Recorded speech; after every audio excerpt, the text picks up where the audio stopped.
26 जुलाई 2016 को सातोशी उएमात्सु नाम का एक व्यक्ति जापान के सागामिहारा में एक देखभाल केंद्र में घुस गया, जहां कई मानसिक रूप से अक्षम मरीज रहते थे, और उसने चाकू से हमला करना शुरू कर दिया।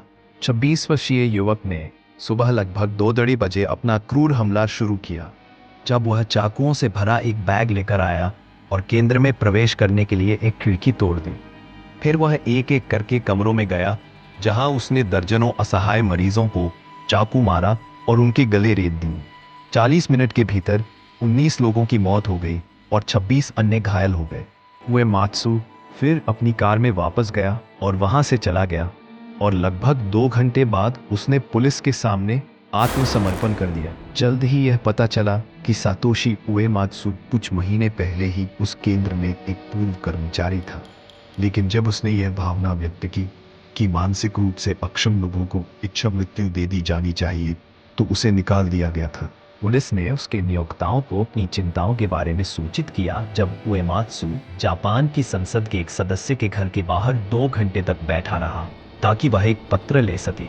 पत्र में उएमात्सु का एक परेशान करने वाला लेख था, जिसमें उसने मानसिक रूप से अक्षम लोगों को इच्छा मृत्यु देने और 2 अलग-अलग केंद्रों में 470 विकलांग लोगों को मारने की बात की थी, जिसके बाद वह जानबूझकर खुद को पुलिस के हवाले कर देगा।